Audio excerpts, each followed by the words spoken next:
vamos a empezar justamente haciendo metacognición.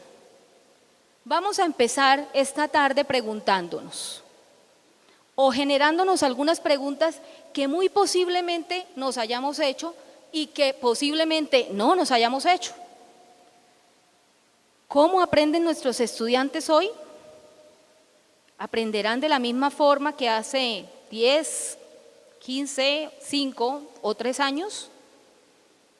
¿Qué hace la diferencia entre aprender para el momento y aprender para la vida? ¿Por qué mucho de lo que enseñamos o pretendemos que aprendan se olvida? ¿Son los estudiantes realmente conscientes de su aprendizaje? Bueno, pues hacer metacognición es justamente esto. Quienes ya abrieron sus memorias encontrarán allí en extenso esta conferencia y encontrarán que le he colocado un eslogan a la conferencia. La metacognición, la conciencia del aprendizaje. Esa es la frase que quiero que hoy se lleven de regalo y que empiecen a promover en sus aulas y en sus prácticas pedagógicas. ¿Cómo generar conciencia de lo que realmente aprendemos? Partimos entonces, como les decía, del enfoque en el que está sustentado este concepto de metacognición. Desde el enfoque socioformativo hemos comprendido las competencias. Este concepto yo sé que muchos ya lo han leído, lo han escuchado en diferentes momentos, en diferentes conferencias, pero es bueno recordarlo como marco general para que podamos ubicar la metacognición dentro del proceso formativo. Las competencias entonces las entendemos como esos procesos complejos de desempeño con idoneidad que desarrollamos en determinados contextos reales y que lo hacemos a través del ejercicio ético y el ejercicio de la idoneidad.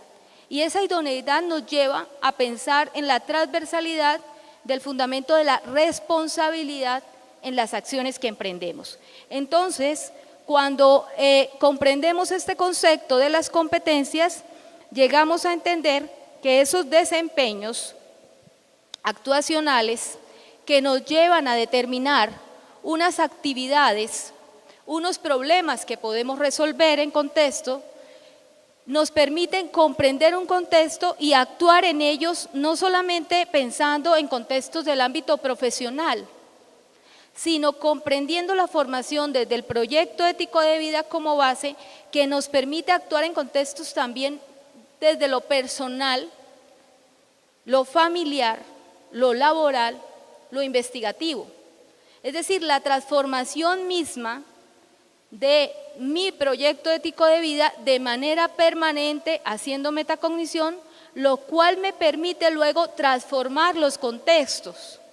Primero parto de una transformación de mí mismo, de un mirar hacia mí mismo, para luego poder transformar las situaciones en donde voy a resolver problemas. Y hacerlo lógicamente integrando esos saberes que también sabemos se articulan en la competencia, como son el saber ser, el saber conocer, el saber ser y el saber convivir. Cuando hablamos de competencias, integramos entonces procesos de pensamiento. Y cuando hablamos de procesos de pensamiento, sabemos que todos nosotros, no solamente los estudiantes y maestros, analizamos,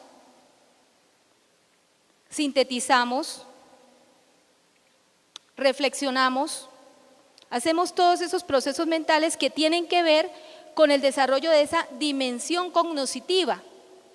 Entonces la metacognición no solamente tiene que ver con qué podemos hacer para mejorar los procesos de comprensión o de conocimiento, sino también actúa sobre las otras dos dimensiones.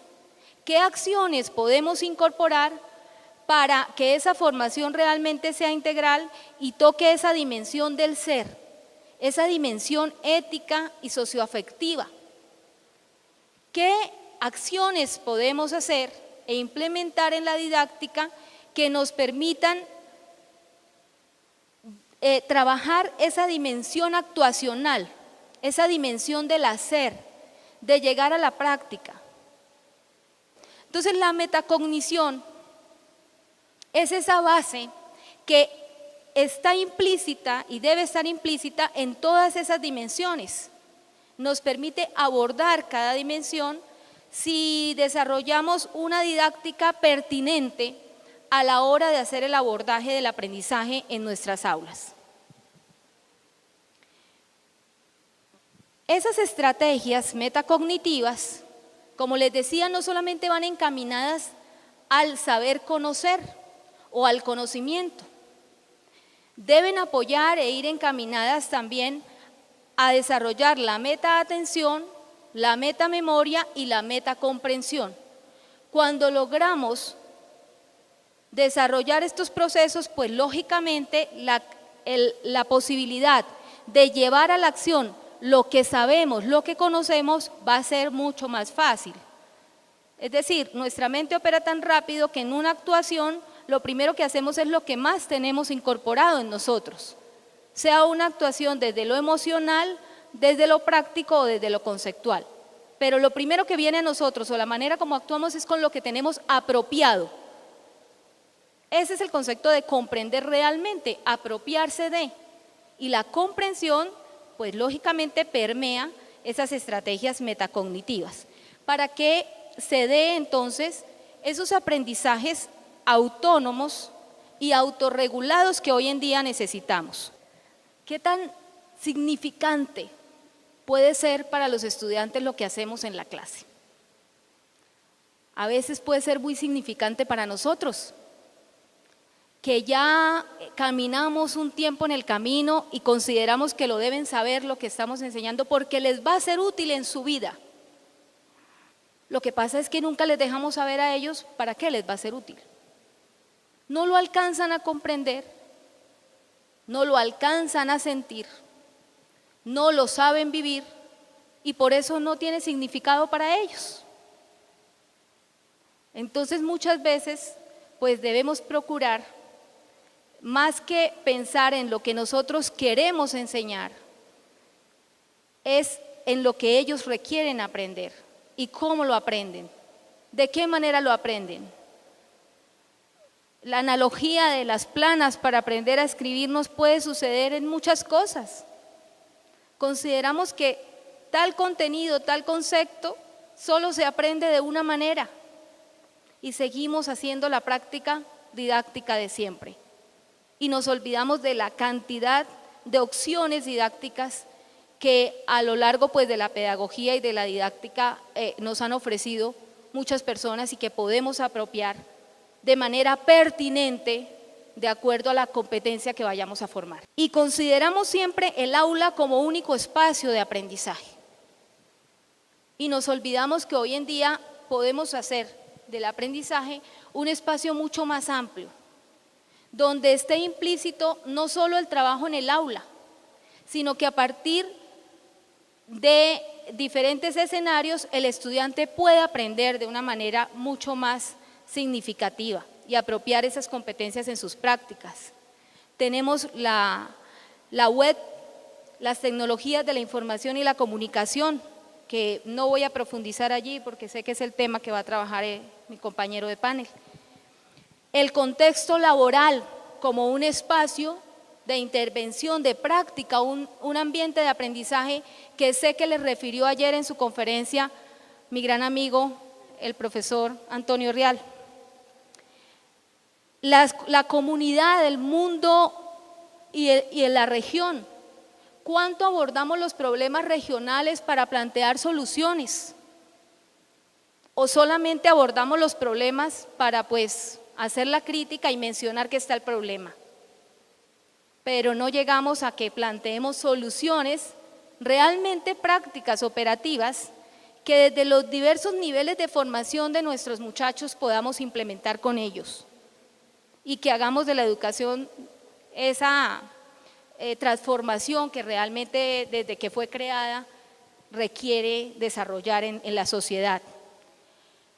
Luego, si vamos a hacer una intervención, lo que hacemos es planificar Entonces, cuando planificamos, hacemos una reflexión de esa actuación, definiendo unos criterios de lo que vamos a hacer y preveemos lo que pueda pasar en el camino.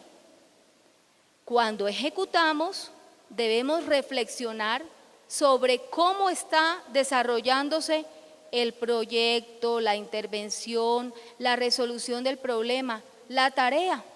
Si quieren, no lo vean tan grande como pensar en un proyecto de intervención comunitaria o en un proyecto de intervención social o en un proyecto de intervención empresarial.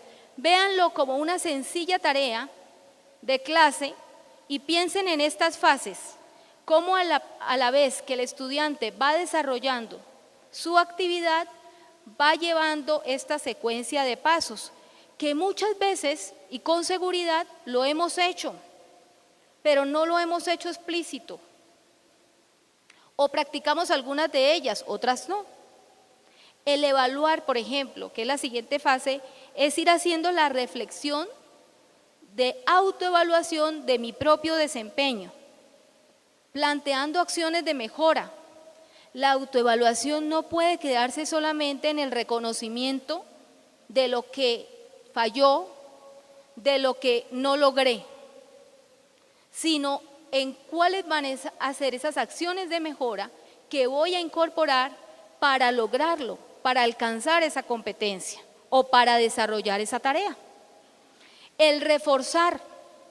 Es importante también no solamente autoevaluar las dificultades o detectar las dificultades, sino también decirnos qué también lo estamos haciendo. Eso también es importante.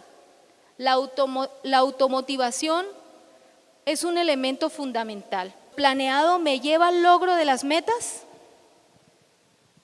Esto es ir haciendo seguimiento continuo. Proponemos una tarea al principio del semestre a veces y no le hacemos seguimiento durante el proceso. Les decimos a los muchachos, al final del semestre usted debe entregar este proyecto o este trabajo. Pues llegan trabajos de muchas formas elaborados, algunos simplemente copiados la noche anterior, sin haber hecho un proceso realmente de elaboración durante el tiempo que usted como profesor consideró le iba a tomar al estudiante. Y por eso lo dejó al principio del semestre, no lo dejó 3 noches antes, porque era para que lo hiciera durante el proceso.